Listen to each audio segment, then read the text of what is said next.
nous avons la chance d'accueillir Christian, Christian Lassalle. Alors Christian, je vais te faire monter en scène. Voilà, bonjour Christian, est-ce que tu nous entends bien? Moi, je t'entends très bien. Voilà, eh bien je pense que tout le monde t'entend, je ne vois pas de problème pour l'instant, de difficultés signalées.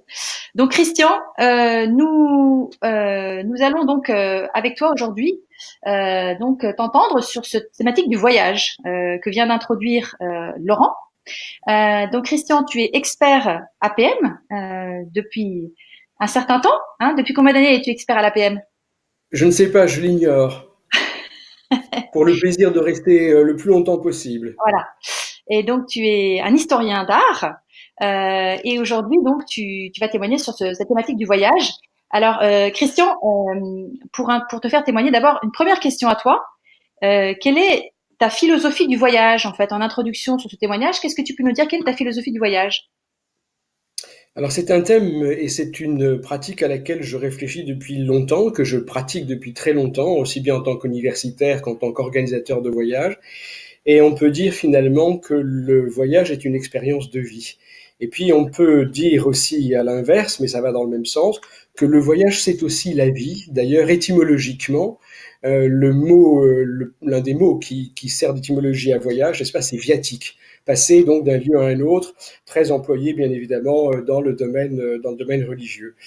Donc dans cette philosophie du voyage, je dirais que ce qui est important à savoir, à comprendre, c'est que le premier voyage se fait toujours en rêve, par le désir, par la pensée et par un certain nombre de fantasmes qu'il va falloir plus ou moins canaliser. Troisièmement, je dirais que ce qui est important dans le voyage et dans cette philosophie ou cette pensée qu'on peut avoir sur le voyage, une réflexion, eh bien, c'est que tout voyage est un accès à l'invisible. On va chercher du non-vu. On va chercher, donc, on va espérer voir de l'invisible. Le voyage rend visible d'autres réalités, il n'est pas la reproduction de notre réalité.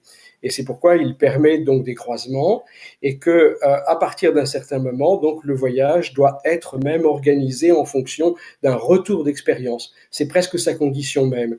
Alors je dirais d'une autre manière que le voyage en fait c'est le narcissisme sain. Il permet l'expression du narcissisme sain. Aujourd'hui, on parle beaucoup des narcisses, on parle beaucoup de narcisses, on galvaude ce mythe et c'est très regrettable. En fait, le voyage, c'est un narcissisme sain dans le sens où d'abord, un, on est soi, et deux, on se positionne autrement, et trois, on découvre ou on prend en compte un nouvel environnement, un nouvel espace. Et ça, c'est absolument capital. C'est ça le narcissisme sain et pas le narcissisme galvaudé tel qu'on en parle le plus souvent aujourd'hui. Ensuite, tout voyage a une vocation originale, il a des motivations, il y a des motivations, des axes, et tout voyage est un renouveau et un renouvellement. Il est ressourcement et renouvellement. Et enfin, je dirais que tout voyage, à partir du moment où il se fait en groupe, est un enrichissement de tous par tous, de chacun pour tous et de tous pour chacun. C'est un voyage donc qui finalement met en place ce que l'on pourrait appeler depuis longtemps comment dire, un élitisme pour tous. Voilà. D'accord, donc tu as déjà bien réfléchi sur cette philosophie du voyage. Je Euh, travaille, je travaille. alors, en tant qu'expert en art, Christian, tu emmènes souvent en fait des gens en voyage, y compris des groupes APM, hein, des clubs APM. Euh, Oui, avec c'est plaisir. Oui. Oui. avec nous. Et donc, comment est-ce que tu emmènes toi les gens en voyage? Comment est-ce que tu le vis en tant qu'expert en art? Alors, partir en voyage, pour moi, c'est toujours, et emmener des gens donc en voyage, c'est toujours l'idée d'une rencontre amicale. C'est donc l'idée d'une rencontre amicale dans laquelle il va y avoir des surprises. Et pour moi, d'une certaine manière, au départ, c'est l'idée de faire un cadeau. C'est un don. Et donc, il y a dans le voyage la volonté de faire découvrir et de donner aux autres et de donner une vision vivante et mythique du lieu que l'on va voir. Il faut à tout prix que quand je fasse un voyage, je sois là et pas ailleurs. Donc c'est bien dans un in situ et pas dans d'autres lieux. Et chaque voyage doit être différent. Deuxièmement, ce qui est important, c'est donc d'aller en dehors des sentiers battus et c'est d'écarter le plus possible les lieux évidents et les plus connus. C'est dans ce sens-là que j'amène beaucoup de groupes APM, de clubs APM en voyage. C'est-à-dire qu'il faut éviter les lieux les plus évidents ou les plus connus, parce que, un, très souvent les personnes y sont allées, deux, ils iront plus tard ou elles iront plus tard, et trois, ce sont des lieux qui sont assez chronophages. Donc, comme le temps est très compté dans un voyage, en particulier APM, il faut le rentabiliser au maximum. Et pour le rentabiliser au maximum, il vaut mieux aller voir des lieux qui paraissent secondaires, mais qui en fait ne le sont pas, et qui structurent le lieu dans lequel on est. Je pense en particulier aux confraternités, aux lieux de confraternité, par exemple à Venise, qui sont un des réseaux économiques les plus puissants qui a fait Venise. Ce qui est important, c'est donc d'aller dans des lieux aussi où l'on n'irait pas seul. Et donc, la synergie du groupe permet donc une mobilité plus facile. Ce qui est important aussi dans un voyage dans lequel j'amène, donc par exemple un club APM, c'est de faire fonctionner la sérendipité, de faire fonctionner donc le coq à l'âne, le vol à puc, mais ça c'est très important. Laisser les autres s'exprimer, donner leurs questions, avoir donc la possibilité d'exprimer leur regard neuf, naïf et nouveau, les trois mots sont bons, poser toutes les questions possibles, puis entrer éventuellement en profondeur dans quelques cas, se cristalliser sur quelque chose d'un peu plus essentiel et que j'ai subjectivement choisi, et puis en discuter ensemble. Ce qui est important, donc, c'est aussi de comprendre quand on est dans un lieu quelles sont des structures essentielles qui sont très différentes d'autres lieux qu'on peut connaître. Je prends un exemple pour être précis. Une cathédrale espagnole n'a rien à voir d'un point de vue structurel avec une cathédrale gothique française. L'espace dans une cathédrale gothique française est ouvert, il est complètement vide. Dans une cathédrale espagnole, il y a finalement un surajout d'édifices à l'intérieur de l'édifice, et le parcours, la vision, les points de vue, rien n'est plus du tout fait donc de la même manière. Je privilégie aussi dans ce voyage, et je demande donc des croisements, c'est-à-dire que les adhérents des clubs APM mettent en place, réfléchissent par leur activité aux choses qu'ils vivent, aux choses qu'ils voient et aux choses qu'ils vivent. C'est-à-dire que n'importe quelle activité professionnelle peut être mise à profit devant un tableau ou devant des œuvres d'art ou même devant une structure architecturale. Donc ça, c'est très important de s'appuyer sur les compétences du groupe et de les faire fructifier. Je compte beaucoup aussi, enfin j'organise aussi donc une logique de renversement, c'est-à-dire qu'il faut faire très souvent les choses à l'envers pour les faire mieux. On a fait un premier chemin, il a sa logique, voyons si l'envers ne serait pas mieux. Ça m'arrive très souvent de faire des musées à l'envers ou des expositions depuis la fin, contre un petit peu un simple système chronologique, par exemple, qui n'est pas ce que nous recherchons quand nous faisons un voyage APM. Un point très important aussi quand dans ces voyages que j'organise ou que je peux faire, et il me semble pour beaucoup de voyages, c'est de réfléchir sur la mobilité et sur les mouvements, c'est-à-dire avoir des mouvements différenciés. Je dirais qu'il faut avoir des mises en mouvement du groupe qui soient différentes pour une mobilisation différente. Aller éventuellement, par exemple, en haut d'un édifice pour voir donc d'en haut, ou alors éventuellement aller dans un lieu caché ou souterrain pour voir autrement. Mais il est fondamental de bouger différemment. Prendre un autocar, prendre un bateau, prendre éventuellement d'autres moyens de locomotion comme un vélo, mais tout cela compte. Et pardonnez-moi si je lis un petit peu mes notes aussi ou que je les regarde en même temps, je le dis aussi à Anne qui le sait, c'est pour que justement le temps soit, je dirais, pas trop dispendieux et que je ne fasse pas de digression. Ce qui est important de mettre en mouvement, c'est... Pardon Anne. Il n'y a pas de problème, tout va bien. C'était de mettre en mouvement donc les personnes pour changer de perspective. Et c'est un changement physique considérable. Dans la sculpture antique grecque, quand le sculpteur a inventé pour la première fois le fait qu'un homme allait mettre un pas devant l'autre, il a révolutionné la sculpture. Voilà, cette idée-là donc de se mettre en mouvement de manière différente est pour moi capitale. Tout voyage est aussi une question de goût et donc de dégustation. Voyager, c'est goûter et déguster, dans le bon sens du mot, pas trop dans le sens argotique, du moins je l'espère. Déguster bien évidemment des choses gastronomiquement, olfactivement, pour les parfums. Et c'est donc créer, par les goûts et par des changements de goût, c'est de créer des rapports poétiques au lieu. C'est de voir quelles sont les choses un peu mythiques de lieu et avoir un ancrage sensoriel, une expérience sensorielle et créer une mémoire abondante. C'est-à-dire qu'il est important, par exemple, de voir s'il y a des poètes qui ont une petite phrase, ont résumé un peu les lieux dans lesquels nous allons. Et aujourd'hui, on a pas mal de phrases de poésie, de vers qui sont dans les villes accrochées ou parfois, j'allais dire, accrochées au mur. C'est très important de tenir compte de l'ancrage local, c'est-à-dire de penser au lieu dans sa richesse économique et locale, et en particulier en ce qui me concerne, donc pour l'industrie culturelle. Bien se dire qu'on est dans un espace où il y a quelque chose qui se passe là et pas ailleurs. cette notion de l'espace particulier est pour moi importante. Parler du mythe de Don Juan quand on est à Séville, par exemple, est capital, parce que c'est un des grands mythes occidentaux fondateurs, et il est très intéressant d'en parler. Et puis, chaque fois que l'on peut, il faut se relier au présent, essayer de trouver éventuellement ce qu'ont pu dire ou ce que peuvent dire les artistes de ce moment dans le lieu où nous sommes.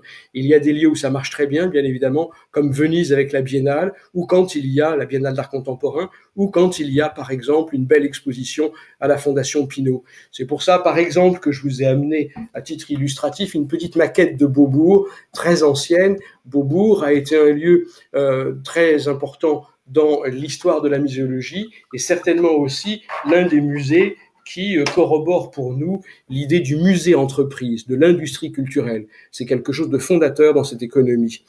Je crois qu'il faut donc toujours inviter au questionnement, même s'il y a des questions ou des remarques qui sont un peu provocantes, ça peut déboucher sur des choses tout à fait intéressantes. Enfin, et dernièrement dans cette partie-là, je dirais qu'il faut bien ménager les temps de pause, penser donc à ménager des moments éventuellement de repos ou des moments de flânerie éventuellement pour que les adhérents par eux-mêmes donc absorbent et s'approprient ce qu'ils ont vu et d'autres choses qu'ils voient sans l'expert.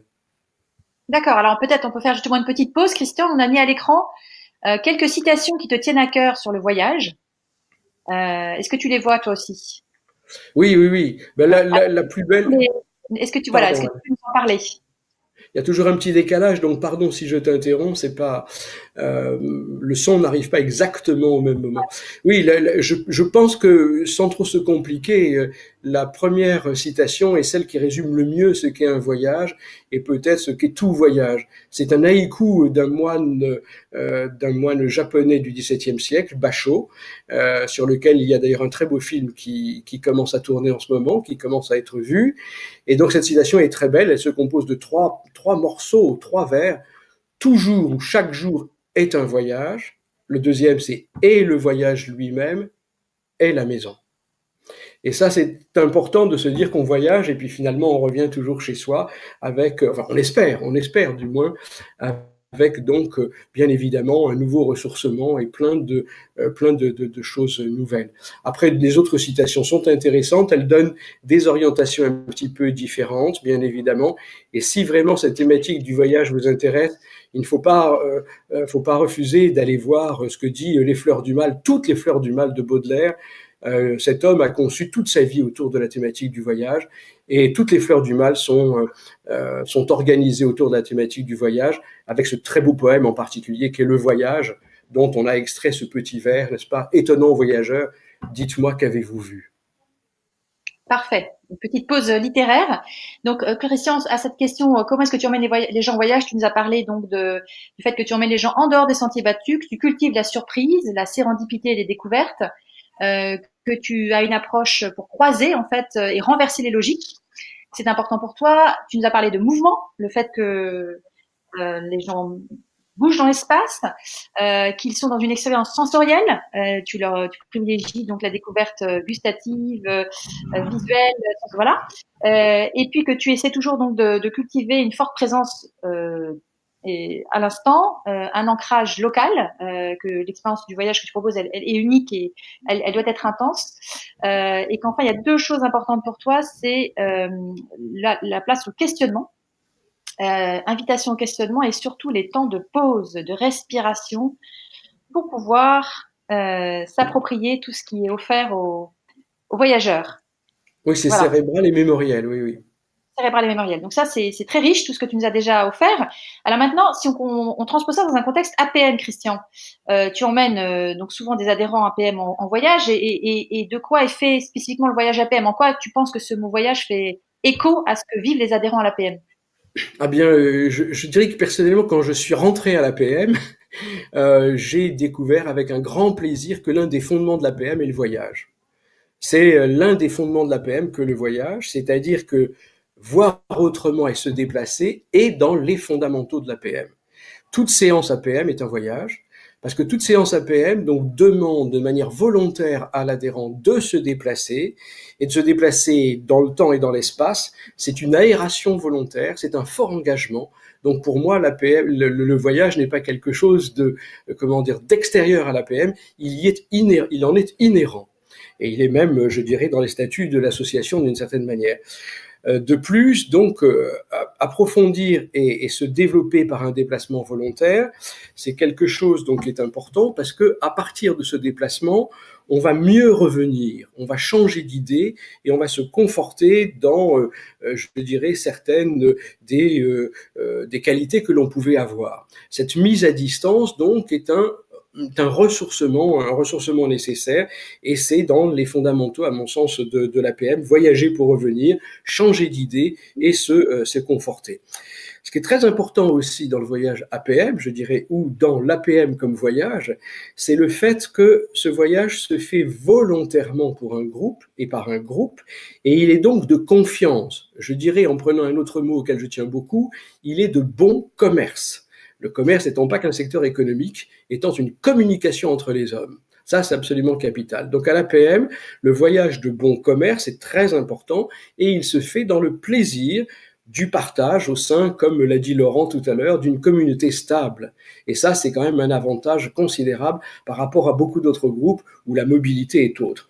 Ce qui est important, donc, c'est qu'à l'intérieur de ce voyage et à l'intérieur de ce voyage APM, il y a cette notion de compagnonnage. Et ça n'est pas moi qui l'ai inventée, elle a été employée déjà depuis quelque temps et je la trouve très belle parce qu'elle rejoint l'un des fondements même du voyage dans la formation humaine, c'est-à-dire le mot de tour. Le mot de tour qui va donner en anglais le tourisme, bien évidemment, le tour qui est le voyage des ouvriers au Moyen-Âge, par exemple, c'est-à-dire la formation, et qui est aussi naturellement le tour des aristocrates anglais, la formation lors d'un voyage en Europe, par exemple. Donc cette notion de compagnonnage est capitale parce qu'elle permet l'altérité. Elle permet une meilleure écoute de l'autre, une découverte donc de ce qui est autrement et de se vivre soi-même autrement. L'altérité principale, c'est arriver à se modifier soi-même. L'altérité, elle est interne, elle n'est pas qu'externe.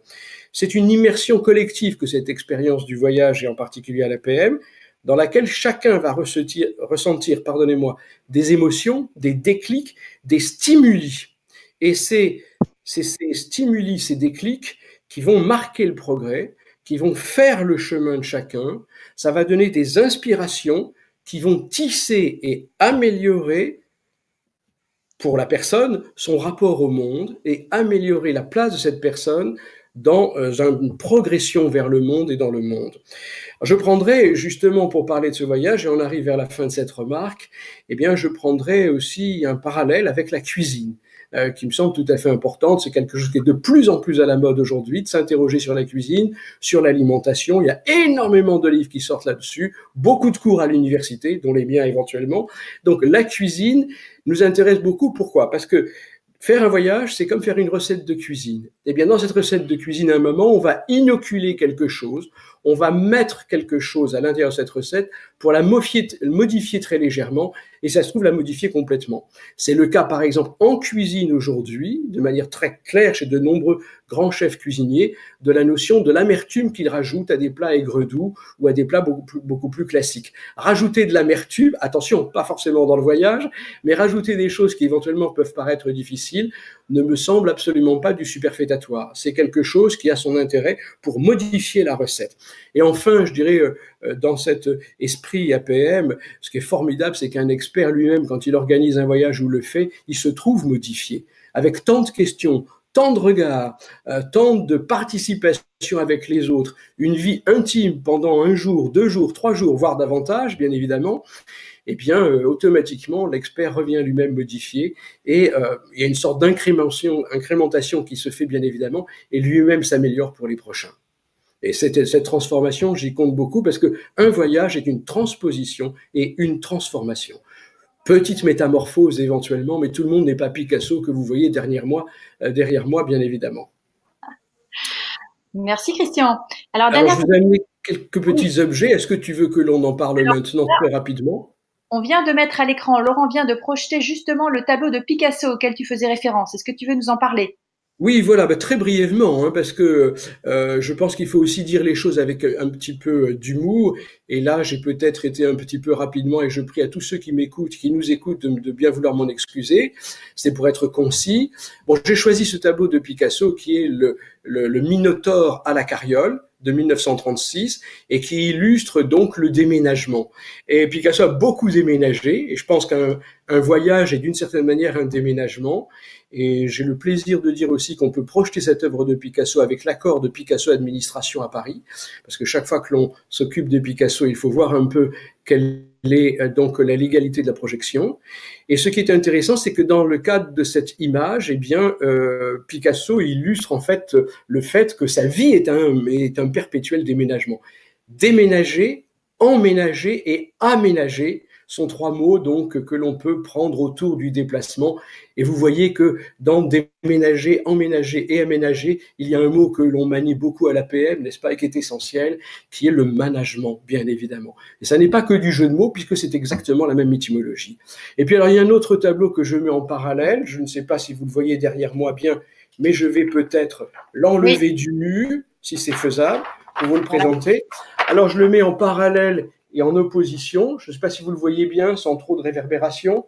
C'est Oui, un c'est très beau tableau de Bonnard qui s'appelle donc Table servie avec jardin et qui se trouve donc à New York, au Metropolitan.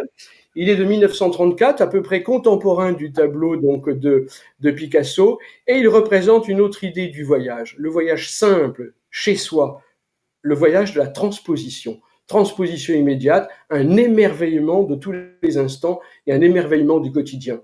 Picasso n'aimait pas Bonnard, mais Bonnard aimait beaucoup Picasso, et Picasso disait que Bonnard était un peintre de salle à manger. Ben oui, mais dans une salle à manger, on peut aussi voyager, et c'est un petit peu ce que j'ai voulu montrer par ces deux illustrations qui, pour nous, peuvent être, je dirais, confondues et associées.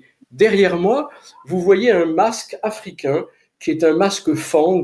Et pour moi, ce masque ou ce type de masque représente l'altérité.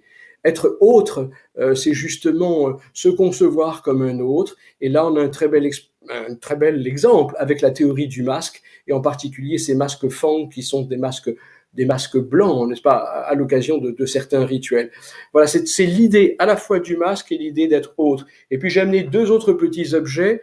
Un tout petit objet qui est un galet. Un galet, c'est un souvenir. Quand on part en voyage, on ramène tous des petits objets, on a tous des souvenirs. Il faut le faire. Il faut ramener même une petite chose un petit peu kitsch, comme ce genre de galet sur lequel vous voyez un paquebot qui s'en va pour des lointains. C'est les madeleines. Il faut ramener des madeleines. De temps en temps, c'est pas forcément des madeleines, ça peut être un galet ou un autre objet. Et dans chaque voyage, ce qui est important et que je souhaite vous illustrer éventuellement par un autre objet, c'est pas un objet, c'est un animal. Mais en fait, la coquille d'un animal par un coquillage, c'est écouter. Voyager, ça n'est pas que voir, bien évidemment, c'est aussi sentir, c'est déguster et c'est écouter. Et j'ai choisi de faire écouter le son de la mer que l'on a tous écouté, bien évidemment, en mettant ce genre de coquillage, une porcelaine, donc à notre oreille. Écouter même le son de l'indicible est important dans un voyage. Écouter peut-être, disons, l'infrason, ce qui est interne. Et ça, c'est un très très bel exemple de comment écouter quelque chose qui apparemment n'a aucun son. Merci beaucoup, Christian. Tu nous as fait voyager avec tous ces objets. On est parti en Afrique, en Espagne, chez à New York. J'ai une dernière question pour toi. Tu disais quand on a préparé cette séquence que finalement, une des choses les plus importantes, c'est la préparation du voyage. Alors, comment est-ce que tu prépares un voyage APM, toi? Alors personnellement, avec beaucoup de soin, avec comment dire de nombreux échanges avec l'animateur ou l'animatrice et le président pour définir les objectifs, pour canaliser le voyage éventuellement dans certaines directions s'il y a des demandes. Et donc, j'ai un très gros travail avant le départ puisque j'organise tout de A à Z. Donc, il est très important pour moi d'avoir tous ces échanges. Et il est très important aussi de tenir compte donc du rêve des adhérents, du désir des adhérents. L'une des idées, bien évidemment, dans un voyage, on le sait bien, c'est qu'il faut partir du besoin de partir. Partir du besoin de partir, mais il ne faut pas que partir en rêve. Donc, il faut assez vite canaliser un petit peu ses fantasmes et ses désirs. Et ça, il est très bon pour moi, très sain d'en parler. Je tiens beaucoup à organiser les temps du voyage. Donc, les temps du voyage, c'est le timing lui-même. avec des rythmes différenciés. C'est bien évidemment la période à laquelle donc on doit effectuer ce voyage, et c'est choisir bien évidemment, j'allais dire, une sorte oui, de fréquence d'actes à l'intérieur du voyage. Et quand on organise un voyage, pour moi, ce qui est très important aussi, c'est connaître les usages, les règles, voire les lois des lieux où l'on va aller, parce qu'on ne peut pas faire n'importe quoi, n'importe où. Il est très important de prendre cela en compte. Donc un voyage, ça se prépare énormément, et je tiens beaucoup aussi à, voilà, comme je l'ai déjà dit, donc à cette idée de le faire dans un temps donné et à une saison donnée. D'accord. Donc, par rapport à cette dernière remarque, ça fait écho à ce que tu disais tout à l'heure où tu disais je cultive la surprise, la sérendipité, les croisements inattendus au cours d'un voyage. Et en même temps, un voyage, ça s'improvise pas, c'est extrêmement préparé dans un cadre, dans une intention en fait qui a été donnée. Donc, Oui, ça ne s'improvise pas. Et voilà, ça ne s'improvise pas. Prenons un critère, un facteur extrêmement important, c'est le timing. Il est évident que dans un voyage APM, le temps est très compté. Donc il faut y faire très attention. Le temps perdu en début de voyage ne se rattrape jamais. C'est un lieu commun, mais il faut sans arrêt l'avoir à l'esprit. Gagner du temps au départ, c'est bien, mais en perdre, ça peut poser des problèmes. Voilà, il faut le savoir. Donc il faut faire avec, et puis éventuellement, donc, renverser dans un voyage certaines logiques. Si à un moment ça patine ou s'il y a quelque chose qui peut ne pas aller, pensez à faire un détour, à voir autre chose immédiatement pour rebondir et que le voyage progresse. alors je pense que ça, ces questions de timing font écho à tous ceux qui nous regardent et qui nous écoutent. On sait à quel point c'est important la maîtrise du timing dans le cas d'une rencontre APM. Voilà. Donc merci beaucoup Christian pour ce riche témoignage. Tu nous as Avec parlé voilà, plaisir. du voyage, de ce que c'est qu'un voyage en général pour toi, un voyage, et puis dans un contexte APM. Alors maintenant, je vais inviter ceux qui nous regardent à poser des questions s'ils en ont pour Christian. Christian qui peut être encore disponible quelques minutes pour nous. Donc Avec plaisir. je vous invite à lever la main si vous avez envie d'interroger Christian sur voilà ses expériences APM. Alors je vois qu'une main s'est levée. Donc qui est-ce qui a levé la main? On va voir ça tout de suite. C'est Catherine. Alors Catherine a souvent des questions. C'est super. Euh, alors Catherine, je te fais monter en scène. Normalement, tu vas apparaître à l'écran. Alors, on attend de voir si Catherine peut se connecter et arriver à nous. La dernière fois, elle avait déjà une question, la pauvre Catherine, mais on n'entendait pas. Voilà, donc laissons la technologie travailler. Je vois qu'aussi Jean-Christophe a une question. Alors, un petit peu de patience pour voir si Catherine arrive. Et sinon, on verra la question de Jean-Christophe.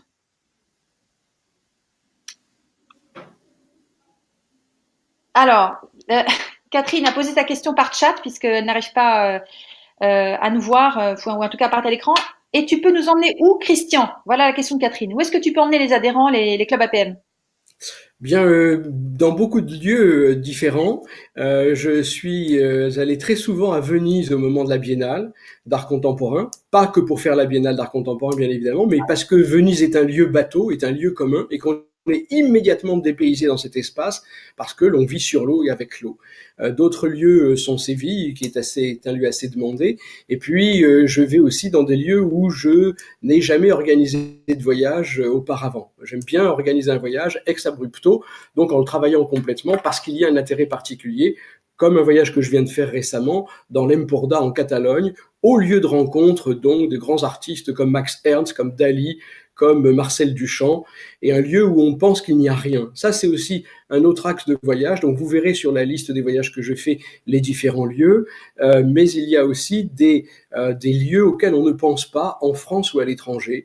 Je pense par exemple qu'il y a de hauts lieux de l'art qui ne sont pas connus en France. Je prends un village, un endroit merveilleux en Normandie comme Varangeville, qui est un des hauts lieux de l'art et que l'on ne connaît pas. C'est très intéressant d'aller dans toutes les capitales européennes. Pour moi, je fais des voyages dans toutes les capitales européennes, mais aussi dans des lieux un peu moins connus. Je viens d'en citer de manière très différente, deux ou trois. Parfait. On a maintenant Jean-Christophe qui voudrait nous poser une petite question. Vas-y, Jean-Christophe. Oui, alors la question que j'aurais posée à Christian, elle est toute simple.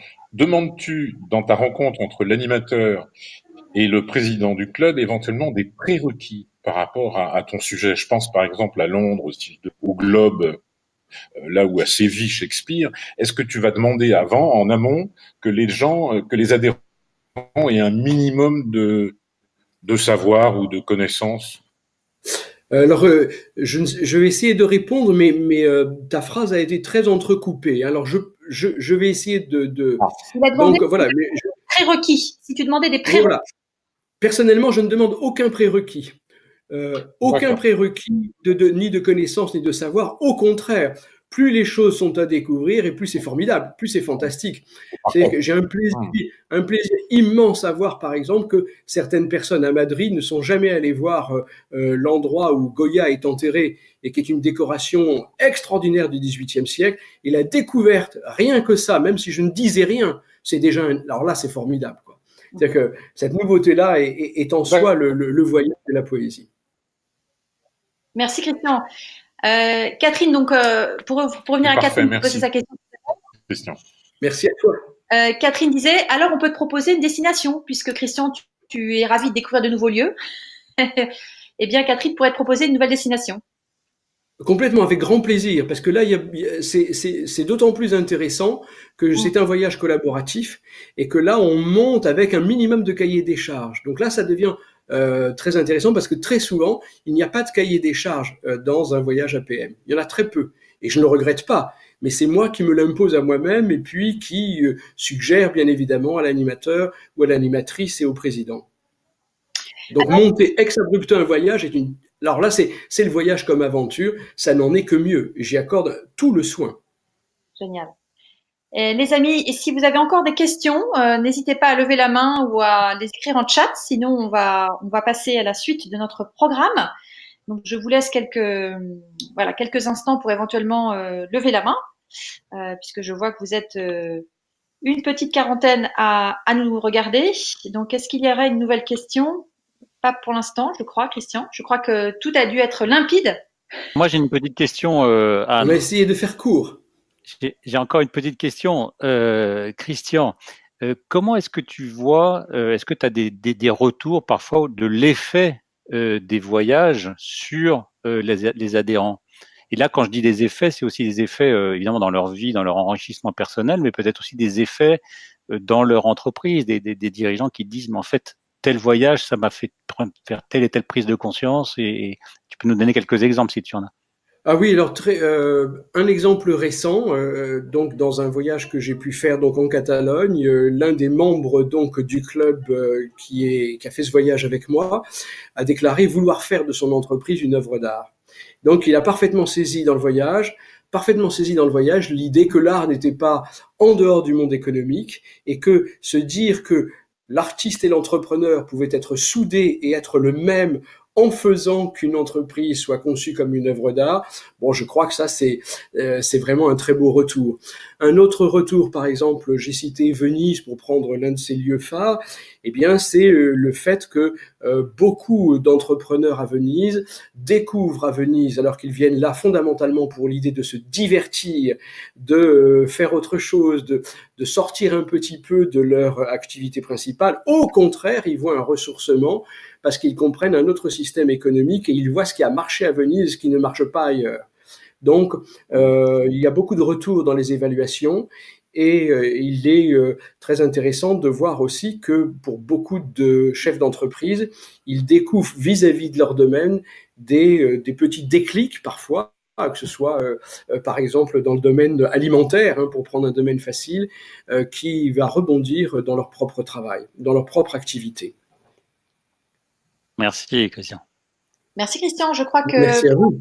pas d'autres questions. Donc un grand merci Christian pour avoir apporté ce témoignage, ce riche témoignage, et tu nous as emmenés en voyage pendant quelques minutes. Merci à vous tous. Ce fut un plaisir.